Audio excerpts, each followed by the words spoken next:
আপনাদের এলাকার 4টা যুবক ছেলে বিদেশ গেল চাকরির লোভে। একই এলাকার 5 বছর পর হিসাব নামাইয়া দেখা গেল 2 যুবক ঢাকায় বাড়ি করলো, ঋণ আদায় করলো, নিজের গ্রামে বিল্ডিং করে ফেললো, আর 2টা যুবকের ঘরে ইন্দুর পরে আর মরে, টাকা পয়সার কোনো হিসাব নাই, আরও ঋণ হয়ে গেল। কিরে, একই ফ্লাইটে 4 জন গেলি, 2 জনে বাড়ি গাড়ি করলো, তোরা 2 জন কেন পারলি না? কয় আমরা কেমনে বলবো ডিউটি ঠিক মতো করেছি, ওদের জিগাও ওরা এত টাকা কই পাইলো। ওই 2 জন কয় মার বাবা ভাই বোন আর আমার পরিবার মাথায় নিয়ে বিদেশে আসছি ঘুমানোর জন্য না, 8 ঘন্টা ডিউটি করার পর ঘুমাই নাই, ওভার ডিউটি করে করে টাকা কামাই করে করে এরপরে তিল তিল করে বাড়ি গাড়ি করেছি। আর ওই 2 যুবক 8 ঘন্টা ডিউটি কইরা ঘুমাইছি, আর কামাই করা টাকাগুলো নিজেরা বাতাসে উড়াইছে। এই জন্য বাড়ি গাড়ি হবে দূরের কথা, আরও ঋণী হয়ে গেছে। ওই 2 জন সময়ের কাজে লাগাইছে, মূল্যায়ন করছে, ওদের জীবন ধন্য হয়েছে। আর এই 2টা যুবক সময়টারে কাজে লাগায় নাই, ঘুমাইয়া অবহেলা করেছে। এই জন্য তারা সময়ের কারণ ব্যবধানে তারা দুর্বল হয়ে গেছে, সময়ের ব্যবধানে তারা আগাইতে পারে নাই। আল্লাহ সময়ের শপথ করে কয়, যারা সময়টারে মূল্যায়ন করবা, আখেরাতের লাইনে করলে আখেরাতে বাদশা, দুনিয়ার লাইনে করলে দুনিয়ার বাদশা। পান দোকানদারি কইরা অনেক কোটিপতি নাই, গরিব, এক সময়ের গরিব, আজ টাকার অভাব নাই, টাকা খাওয়ার মানুষ নাই, বাড়ি গাড়ি ফ্যাক্টরির অভাব নাই, এক সময়ের গরিব। চোখের সামনে দেখতে দেখতে কেমনে কেমনে টাকা পয়সা কামাই করে ফেললো, সময়টারে কাজে লাগাইছি, এজন্য 0 থেকে হিরো হয়ে গেছি। আখেরাতের লাইনও সময়টারে কাজে লাগাইবেন, আখেরাতে বাদশা। দুনিয়ার লাইনে সময়টারে মূল্যায়ন করো হে যুবক। তোমরা যাদের লেখাপড়া, যাদের বই পইরা ইংরেজি কও, অঙ্ক শিখলা, একটু চিন্তা করছো নি ওই বই যারা লেখছেন তাদের কপাল কত ধন্য। সারা দুনিয়ার কলেজ ছেলে মেয়েরা তাদের বইগুলো পড়ে, ইংলিশ মিডিয়ামের বই পড়ে, বাংলা মিডিয়ামের বই পড়ে, যাদের লেখা বইগুলো পইরা পইরা ইংলিশে কথা কও, আর তুমি বাংলা কথা শুদ্ধ করেছো, তুমি অঙ্ক শিখেছো, এগুলো যারা লেখছেন তারা সময়টারে মূল্যায়ন করেছেন, মোবাইলে আকাম করে নাই। তোমার মতো আল্লাহর দেওয়া নেয়ামতের রাত নষ্ট করে নাই। তারা গবেষণা করতে করতে জীবন কাটায় দিলেন, আজকে তারা দুনিয়ায় নাই, তারে চিনো না, বাড়ি গাড়ি জানো না, কিন্তু তার লেখা বই পইরা তুমি আজকে স্মার্ট যুবক হয়ে গেছো। শুদ্ধ কথা ছাড়া তুমি কথাই বলো না। কার বই পইরা শিখলা? তার চরিত্র ভালো না হইলে তার বই ছেলে মেয়েরা গ্রহণ করতো না। মা বাবার দোয়া নিয়ে চলো, মা বাবার দোয়া ছাড়া খোদার কসম সফলতার জায়গায় যেতে পারবা না। মা বাবার দোয়া ছাড়া কোনোদিন এই চেয়ারে বসা যাবে না। মা বাবার চোখের পানি আর দোয়ার ফসল তোমার সফলতার ফসল। আজকে ওই মা বাবাকে ভুলিয়া তুমি কোথায় যাও? ওই মা বাবার চোখের পানি আর দোয়ার কারণে আজ তুমি মানুষ হয়েছো। ওই মা বাবার চোখের পানি আর দোয়ার কারণে তোমার এত সম্মান। ওই মা বাবার চোখের পানি আর দোয়ার কারণে তোমার পরীক্ষায় নাম্বার ভালো। এরে আল্লাহর গোলাম যুবক, আমি এতক্ষণ বয়ান করলাম, একবারও বলি না তোমরা আমার মতো টুপি পরো, পাগড়ি লাগাও, স্কুল কলেজ ছেড়ে দাও। আমি তাবলিগের লাইনের সন্তান, একবারও বলি না তুমি তাবলিগ না করলে গুনাহ হবে, পীরের লাইনে না গেলে গুনাহ হবে, একবারও বলি না। তুমি যেই লাইনেই থাকো আমার মাওলারে ভুলবা না, নবীর তরিকা ছাড়বা না। তোমার মতো সন্তান জীবনে কোনোদিন মাদ্রাসায় পড়ে নাই, তোমার লাইনে থাকিয়া দেখো স্কুল কলেজে পড়িয়া আজ কত যুবক পাঁচ ওয়াক্ত নামাজ পড়ে আছে না নাই? তোমার বিবেকটাকে জিজ্ঞাসা করো বাবা, তুমি কেন পারবা না? তোমার মতো সন্তান রাস্তায় গাড়ি চালায়, নামাজ ছাড়ে না, তুমি কেন পারবা না? কয়দিন আর বাঁচবারে যুবক ভাই, হায়াতের গ্যারান্টি নাই রে বাবা। এই বয়সে কত যুবকের লাশ কবরে দেখলাম আর জানাজা পড়াইলাম। করোনায় কত লাশ চলে গেল, ডেঙ্গুতে কত লাশ, গাড়ির নিচে পানির নিচে কত লাশ। একটু কি আল্লাহর ভয় তোমার অন্তরে আসে না? ঘুমের বিছানায় কত লাশ আর লাশ। একটু তওবা করে নাও রে বাবা। ডাক্তার হও, ইঞ্জিনিয়ার হও, প্রফেসর হও, আল্লাহর কাছে দোয়া করি তবে বেয়াদব হইও না। তোমার ব্যবহারে যেন মা বাবা কষ্ট না পায়, উলামায়ে কেরাম কষ্ট না পায়। তোমার আচরণে জানো মুরব্বীরা কষ্ট না পায়। চাকরি করো, ব্যবসা করো, সুন্দর আদর্শ দিয়া জীবনটারে তৈরি করো, চরিত্র সুন্দর করো, সুস্থতার নিয়ামতকে তুমি অবহেলা করবা না। এক সময় কানবা, চোখের পানি মুছার লোক পাইবা না। সব মানুষগুলো জাহান্নামে যাবে, 4 গুণালা মানুষ ব্যতীত। 4 গুণের প্রথম গুণ হলো পরিশুদ্ধ ঈমান, দ্বিতীয় গুণ হলো নেক আমল।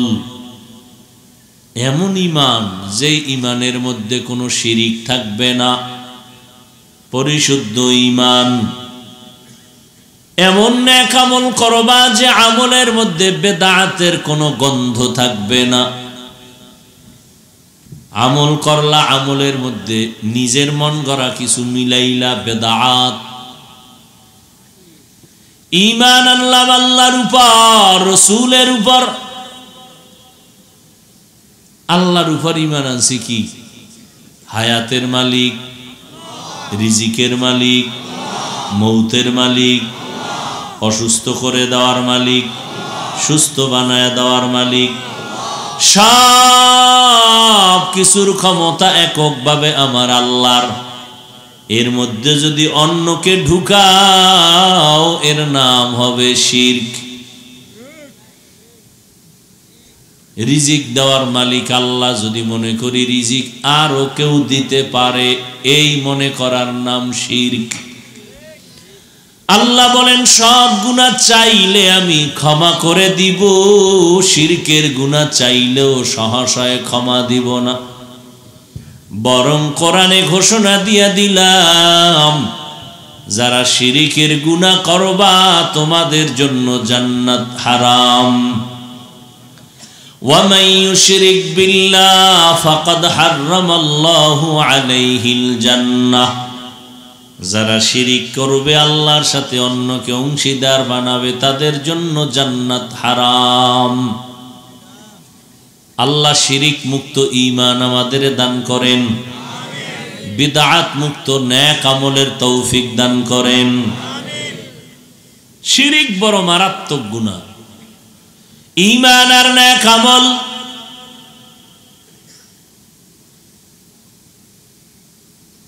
আল্লাহর উপরে ঈমান মজবুত, শিরিকের গন্ধ যেন না থাকে। আমলটাও মজবুত, যেন বেদাতের গন্ধ না থাকে। আমি যা করব সব আমার আল্লাহর জন্য, যা করব যা বলবো সব হবে মদিনাওয়ালা নবীর তরিকায়। কোন পীর সাহেবের তরিকা, কোন নেতার তরিকা, সব হবে মদিনাওয়ালা নবীর। তো কো যাও সুন্নতে আহমদ কো যা বা মুহাম্মদ কে বুয়াদ নিসবত তোরা মান আহাবুল মজদায়ে কানা মাই হাম কুন কবুল। সব মানুষগুলো জাহান্নামে যাবে, 4 গুণওয়ালা মানুষ জাহান্নামে যাবে না। 4 গুণের প্রথম গুণ হলো ঈমান, দ্বিতীয় গুণ হলো নেক আমল। আল্লাহ মানি, নবী মানি, কোরআন মানি, হাদিস মানি, এটা আমার ঈমান। এবার আমল হলো যেই আল্লাহরে মানি ওই আল্লাহর গোলামিতে জীবনটাকে বিলাইয়া দাও। রিজিকের মালিক কে? আল্লাহ তাআলা। প্রত্যেক রাতের শেষ ভাগ প্রথম আসমানে আসেন বান্দার সব প্রয়োজন মিটাইয়া দেওয়ার জন্য। অতিও গভীর হয় রজনী যখন, নীরবে প্রভুর নাম জপিও তখন। প্রভুর করুণা যদি পাইবারে চাও, গভীর রাতে উঠে প্রভুর গুণগান গাও। আল্লাহ প্রতি রাতে আসেন কোথায়? প্রথম রাতের শুরু, মধ্যম না শেষ? এই জন্যই দেখছেন নি জ্ঞানীরা দৈনন্দিন 5 বেলার আজান, জোহরের আজান, আসরের আজান, মাগরিবের আজান, এশার আজানের সিস্টেম একরকম, ফজরের নামাজের আজান একটু আলাদা আসেনি? কি আছে? জোরে কান। আসসালাতু খায়রুম মিনান নাওম, ঘুমের চেয়ে নামাজ ভালো। আর তুমি ঘুমাইও না, ঠিক মতো পড়িলে নামাজ জান্নাত তোমার ঠিকানা। পশু পাখি কীট পতঙ্গ কেউ ঘুমিয়ে রইল না, মানুষ হয়ে ঘুমিয়ে থাকা ঠিক তো মোদের হবে না। আহাতে মন কঠিন দিনেতে নামাজ তোমায় ভুলবে না, ঠিক মতো পড়িলে নামাজ জান্নাত তোমার ঠিকানা। ঘুমের চেয়ে নামাজ ভালো, আর তুমি ঘুমাইও না, ঠিক মতো পড়িলে নামাজ জান্নাত তোমার ঠিকানা। নামাজ কয় ওয়াক্ত? সপ্তাহে একদিন না প্রতিদিন? মাঝে মাঝে ছেড়ে দিলে কোনো সমস্যা হবে? হবে হবে বলার পরেও যদি নামাজ না পড়ো মুমিন, শাস্তি না জানি কত কঠিন হয়ে যায়। এরে আল্লাহর গোলাম, 5 বেলার আজানের ভেতরে ফজরের আজানটা কেন একটু আলাদা?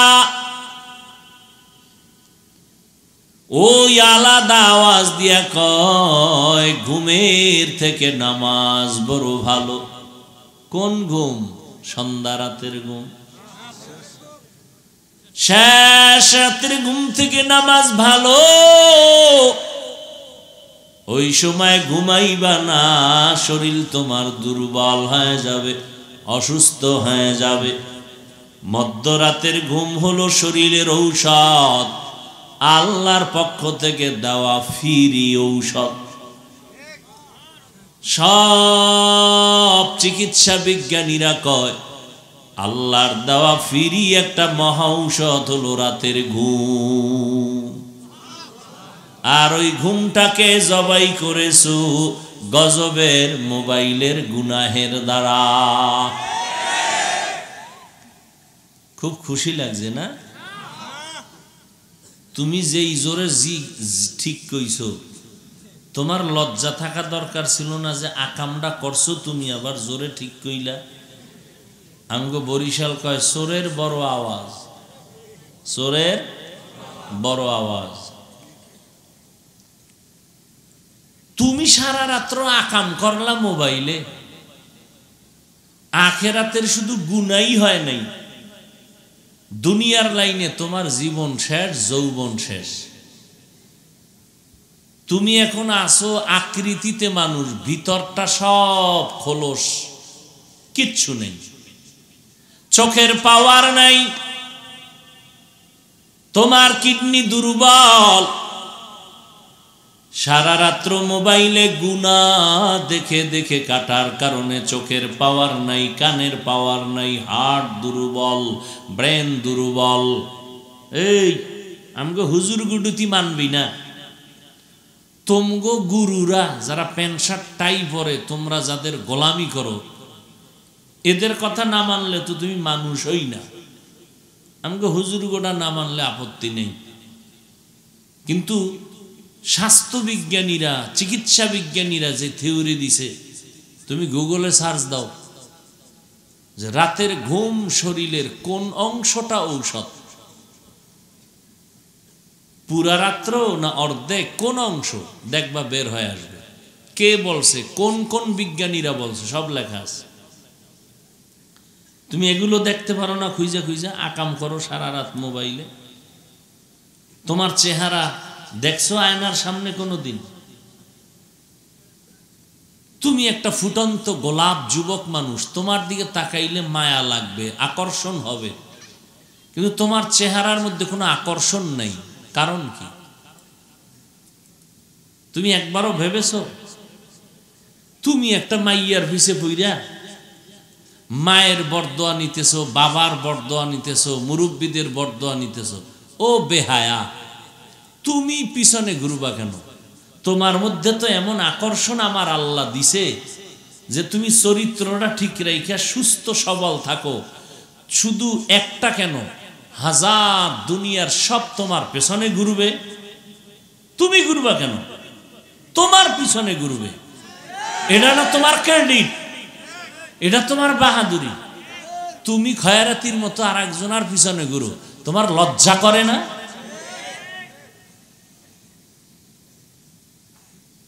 কি বললে আর লজ্জা হবে বলো তো? কিভাবে বললে তোমার লজ্জা হবে? তুমি নিজের জীবনটারে নিজ হাতে জবাই করো। তুমি একটা মানুষ, জেনে শুনে। মানুষের জীবনের সফলতার দুইটা পুঁজি, একটা হলো চরিত্র আর একটা হলো সুস্থতা। এই দোনোটা নষ্ট করতেছো মোবাইল দিয়া। চরিত্রও নাই, সুস্থতাও নেই। তোমার বাড়ি গাড়ি থাকলে কি হইব যদি অসুস্থ বিছনায় পড়ে থাকো? তো এই বাড়ি গাড়ি করে লাভ কি?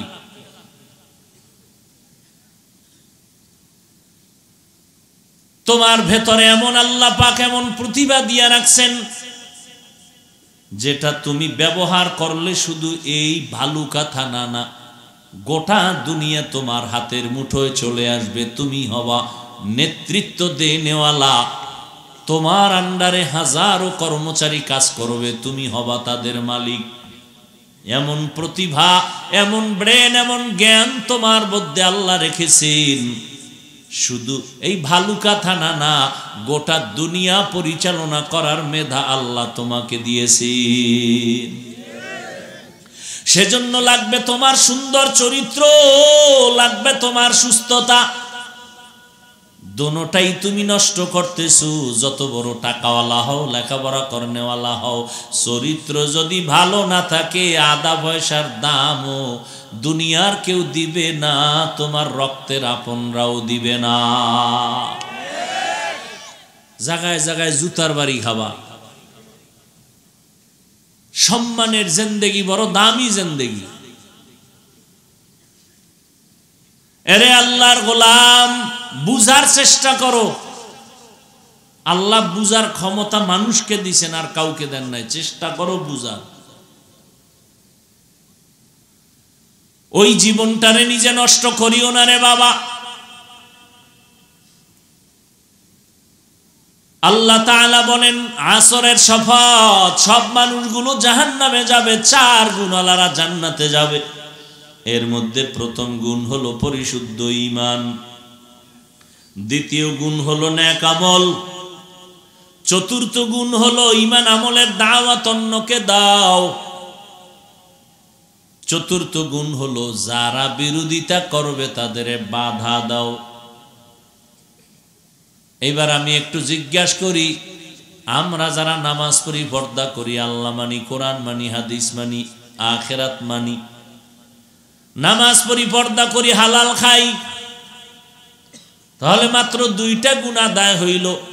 আল্লাহর উপর ঈমান আনলাম, আল্লাহ মানি, নবী মানি, কোরআন মানি, হাদিস মানি, ঈমান ঠিক হইল।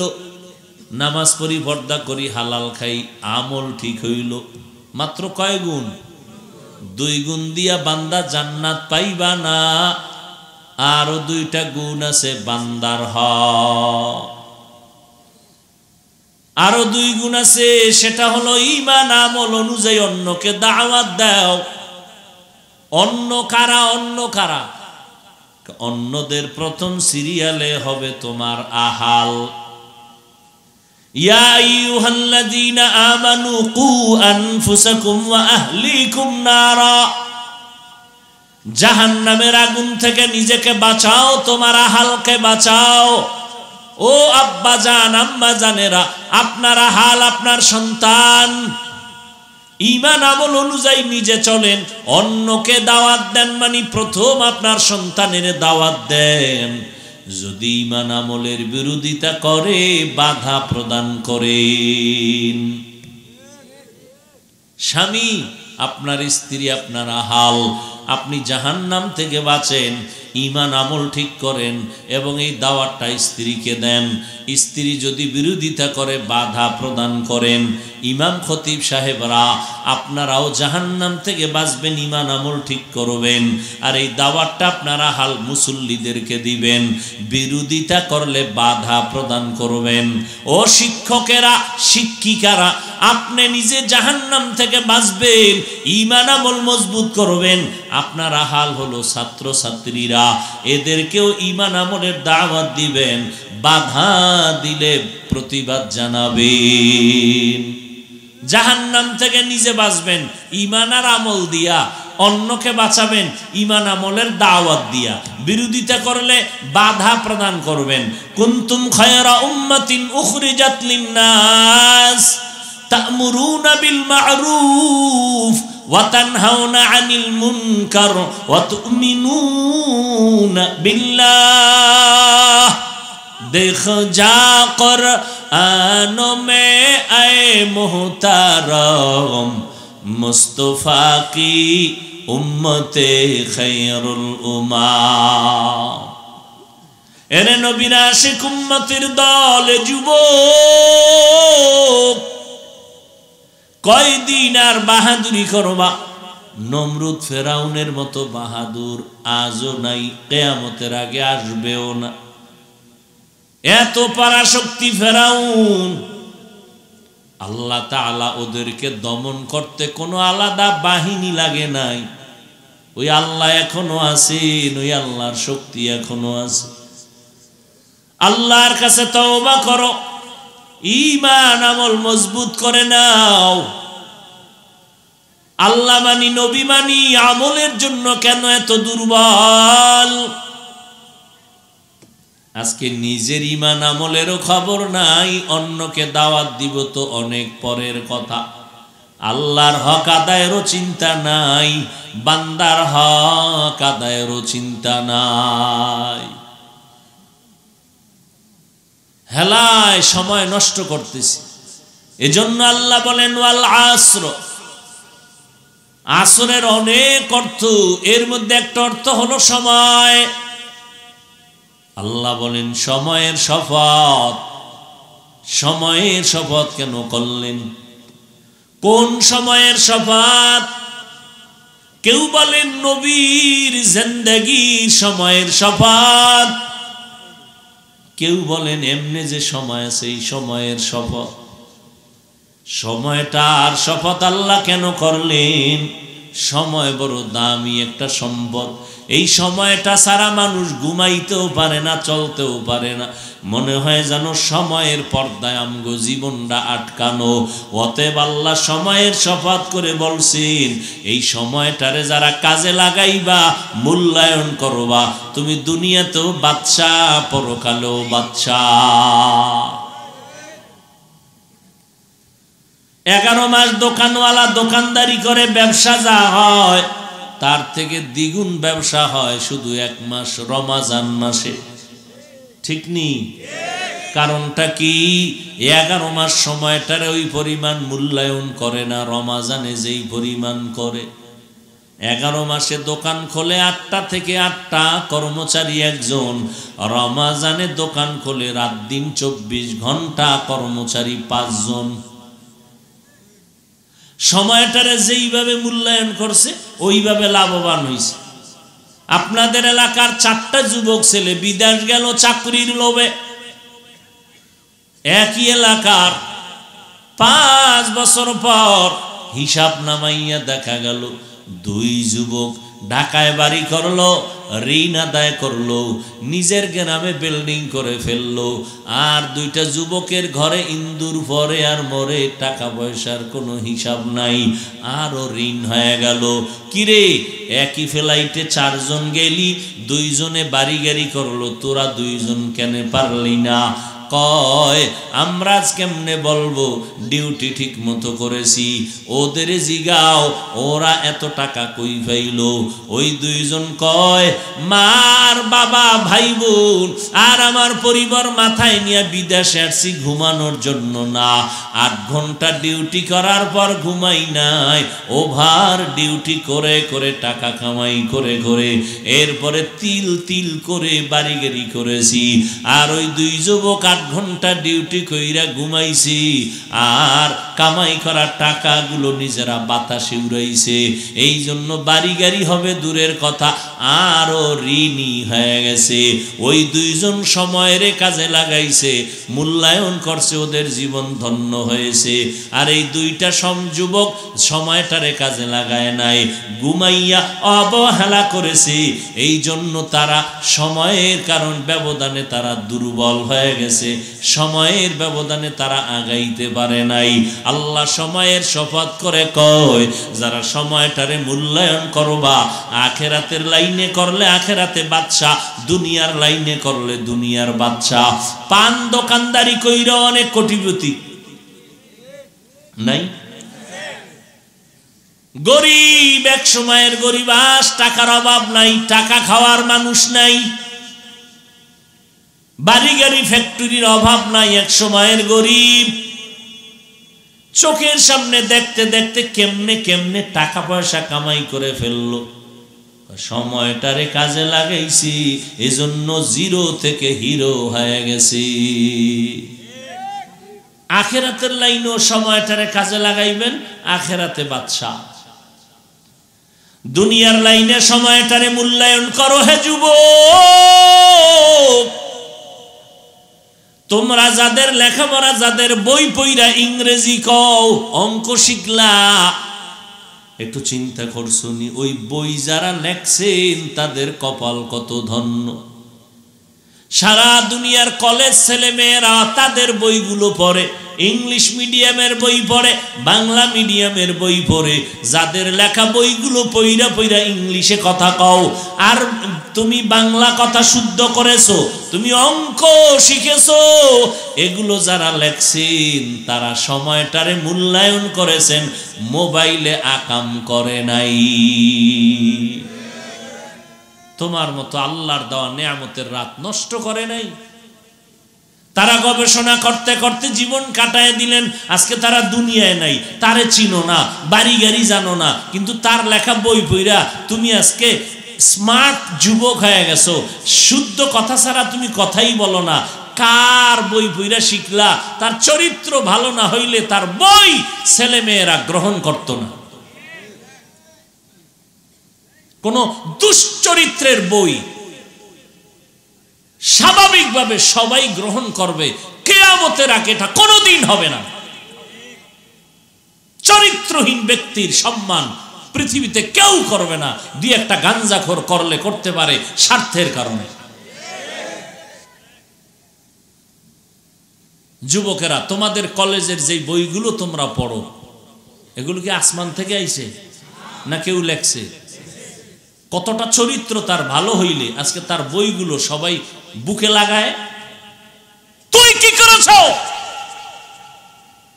মরে গেলে মানুষ কি বুকে লাগাবে? তোমার বরদোয়া? এই বয়সে কি কামাই করেছো? মায়ের বরদোয়া, বাবার বরদোয়া, হুজুরদের বরদোয়া, মুরব্বীদের বরদোয়া, এছাড়া কি করেছো? তোমার ব্যবহারে তোমার মা পারছে কোনোদিন খুশি হইয়া মোনাজাত দিয়ে দোয়া করতে? পারছো মাকে সেই ব্যবহার দিতে? নিমক হারাম কোথাকার। বয়স তোমার 15, ক্লাস 8-এ পড়ো, এখনো তুমি প্যান্ট শার্ট খুইলা ঘরে রাখো, মা ধুইয়া দিবে, মা তোমার চাকরানি, তোমার মা চাকরানি। আর আমরা বক্তা হইয়া এখনো চেষ্টা করি মায়ের খেদমত করার জন্য, বাবার জুতা সোজা করার জন্য। তোমার তো উচিত ছিল তুমিও নিজে তোমার কাপড় চুপুর ধুইবা, মায়ের কাপড় ধুইয়া দিবা। তুমি নিজের মশারি নিজে টানাইয়া মায়ের মশারি টানাইবা। মা পাক করতে গিয়ে আজান হয়ে গেছে, গোসলের টাইম নাই, ওদিকে তোমার ছোট ভাই বোন ডিস্টার্ব করতেছে, তুমি পারতা মা পাক করে তুমি ঘরটা ঝাড়ু দিতা, দোয়া তো হাত তুলে করা লাগে না, কলিজা খুশি হয়ে যেত। কি করেছ জীবনে? লজ্জা না থাকার কারণে আবার তুমি দাঁত বেটকাইয়া হাসো। লজ্জা আছে তোমার?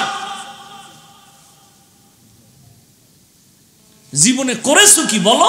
বালিশে মাথা লাগায় চিন্তা করিও, আজকে যদি তোমার মরণ হয় মানুষ কি নিয়ে তোমাকে স্মরণ করবে বলো? কি রেখে গেছো মানুষের জন্য?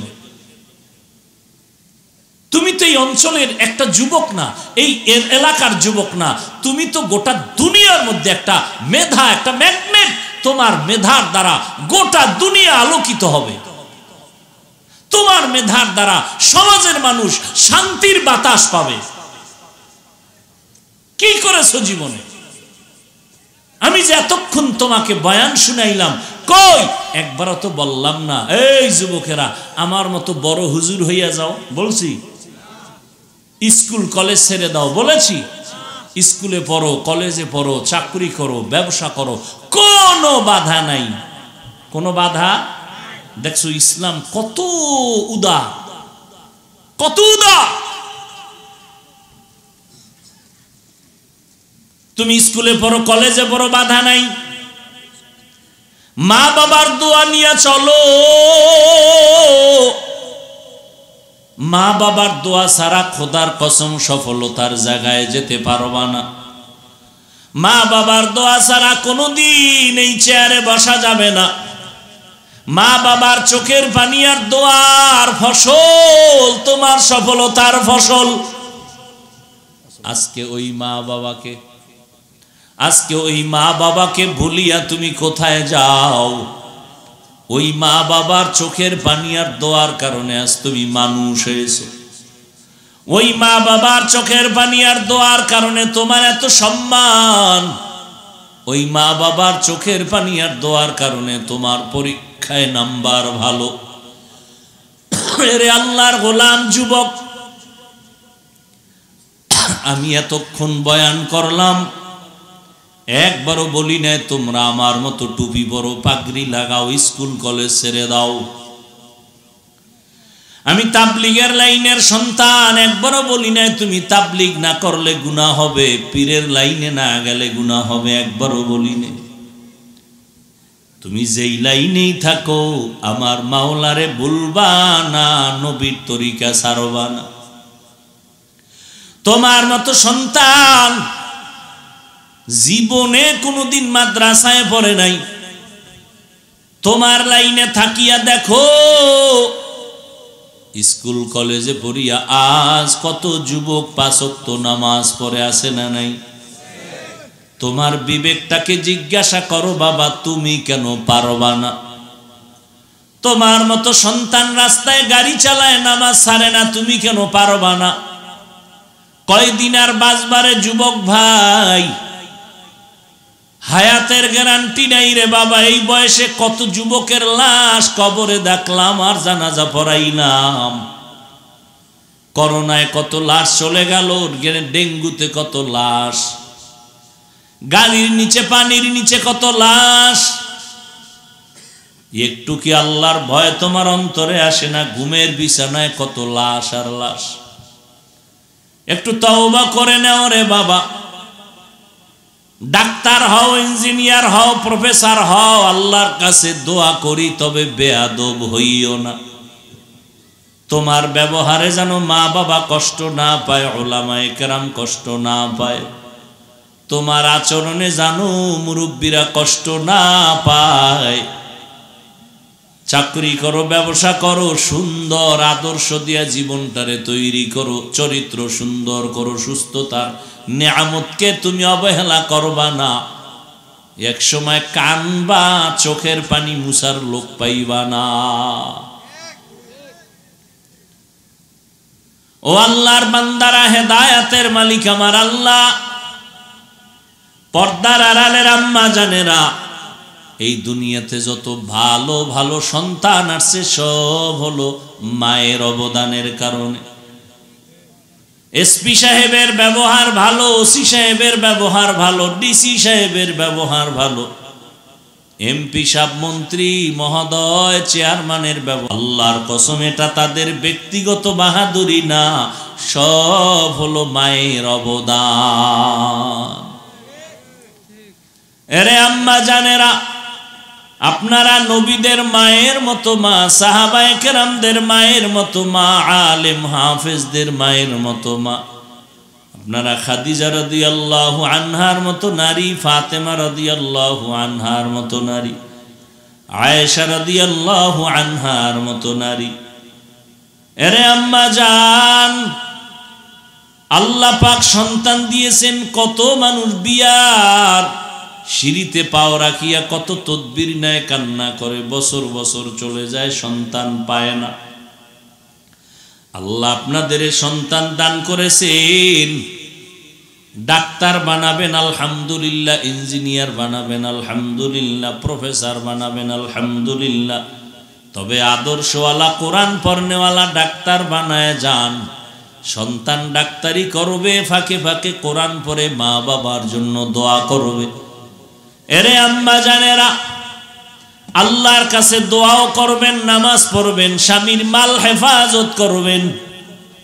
এরে আম্মা জান, সন্তানগুলোকে আদর্শওয়ালা বানাবেন, সন্তানের আচরণে যেন কেউ কষ্ট না পায়, যা করুক যেখানেই থাক নামাজ যেন বন্ধ করে না দেয়। ও আল্লাহর বান্দারা, ১৫০০ বছর হয়ে গেল, আল্লাহর কোরআন থেকে একটা ভুল আজ পর্যন্ত কেউ বের করতে পারে নাই। ওই কোরআন আল্লাহর সত্য কালাম, দুনিয়াতে অনেকজন ভুল বের করতে গিয়া কালেমা পড়ে মুসলমান হয়ে গেল। ওই কোরআন আমরাও পড়েছি রে বাবা। আজকে তো আমি তোমার মতো প্যান্ট শার্ট টাই লাগায় যদি রাস্তায় ঘুরতাম, কেউ আমারে বাধা দিত না রে বাবা। এই শীতের ভিতরে ঠান্ডা পানি দিয়া অজু বানাইয়া নামাজ পড়তে কত কষ্ট, বুঝাবার ভাষা নেই। এরপরও নামাজ ছাড়ি না, বেপরদায় চলি না, দাড়ি কাটি না, টুপি ফালাই না, জামা ফালাই না, কারণ আমার মাওলার কোরআন সত্য, আমার নবীর জিন্দেগির প্রত্যেকটা কথা সত্য। গুনাহগার হইয়া কবরে গেলে জাহান্নাম, এ কথাও সত্য। নেক আমল নিয়ে যদি মরতে পারি জান্নাত পাবো, এ কথাটাও সত্য। ও আল্লাহর বান্দারা, জান্নাতটা আরামের ঘর, আর জাহান্নামের একটা সেকেন্ডের আযাব সহ্য করতে পারবো না। ও আল্লাহর বান্দারা, দিলটাকে বুঝাও। তোমার মতো কত বান্দা দুনিয়ার লাইনে লেখাপড়া করে, নবীর তরিকা মানিয়া চলে, তুমি কেন পারবা না? তোমার মতো বান্দা ব্যবসা করে, হালাল ভাবে চলে, তুমি কেন পারো না? তোমার মতো বান্দা রিক্সা চালায়, ড্রাইভারি করে, নামাজ ছাড়ে না, তুমি কেন পারবা না? নদীর মধ্যে মাছ ধরে, কৃষি কাজ করে, নামাজের সময় নামাজ পড়ে, তুমি কেন পারবা না? আল্লাহর কাছে বিগত জিন্দেগির গুনার জন্য তওবা করো, মনে মনে আমার মাওলাকে বলতে থাকো, ও দয়ার মালিক, এই ময়দানে মনে হয় আমার মতো গুনাহগার কেউ নাই। আজ তওবার নিয়ত করলাম, জীবনে নামাজ ছাড়বো না, বেপরদায় চলবো না, দাড়ি কাটবো না, মা বাবাকে কষ্ট দিব না, ওলামায়ে কেরামের পরামর্শ নিয়া নবীর তরিকা মেনে চলবো।